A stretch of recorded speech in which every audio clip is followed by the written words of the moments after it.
বিএনপির স্থায়ী কমিটির সদস্য সালাউদ্দিন আহমেদের অভিযোগ, ধর্মের নামে ট্যাবলেট বিক্রি করে জনগণের সাথে প্রতারণার পরিকল্পনা করছে ধর্ম ব্যবসায়ী একটি দল।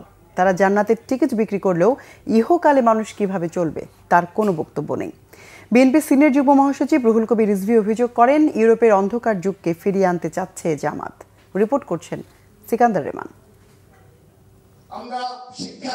বাংলাদেশ জাতীয়তাবাদী দল বিএনপির দেশ গড়ার পরিকল্পনা শীর্ষক কর্মসূচির দ্বিতীয় দিন সোমবার সকালে কৃষিবিদ ইনস্টিটিউশনে নির্বাচনী প্রচারের নানা দিক নিয়ে কথা বলেন বিএনপির সিনিয়র যুগ্ম মহাসচিব রুহুল কবির রিজভী।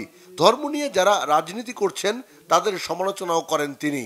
যে ইন্ডালজেন্স, ইউরোপের যে পাপ মোচনের যে ঘটনাটি, যে পাপ মোচন হয়ে যাবে যদি পাদ্রী সাহেবের বা পোপের একটা চিঠি পাওয়া যায়, তাহলে সরাসরি স্বর্গে চলে যাবে, তার অনেক পাপ, সেখান থেকে কিছু পাপ কমে যাবে।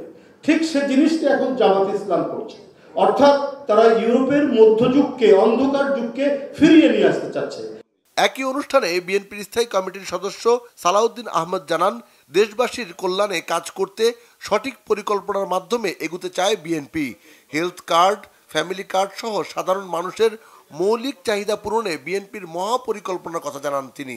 বলেন, ধর্ম ব্যবসায়ীদের মুখোশ উন্মোচিত হয়ে গেছে। যদি আমরা রাষ্ট্র পরিচালনার ক্ষেত্রে আগের থেকে পরিকল্পনা প্রণয়ন না করি, তাহলে আমরা ফেল করার জন্যই পরিকল্পনা করলাম। এখন এই কথাটা তো আমাদের ধর্ম ব্যবসায়ী বন্ধুদের উদ্দেশ্যে বলা হয়ে গেল মনে হয়। তারা কেবলই বলছে যে এখানে একটু মার্কাতে ভোট দিলে তরতরাইয়া জান্নাতে যাবে, তার আগে ইহকালে কিভাবে চলবে এর কোনো বক্তব্য নাই। মানে যেই দলের কোনো নীতি আদর্শ নাই, কোনো পরিকল্পনা নাই, শুধুমাত্র ধর্মের নামে একটা ট্যাবলেট বিক্রি করে জনগণের সাথে প্রতারণা করার পরিকল্পনা করছে, তাদেরকে জনগণ ইতিমধ্যে চিনেছে, তাদের মুখোশ উন্মোচিত হয়েছে।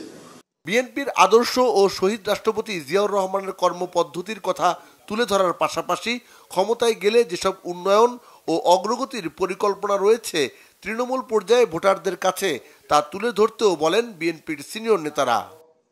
সিকান্দার রেমান, বাংলা ভিশন, ঢাকা।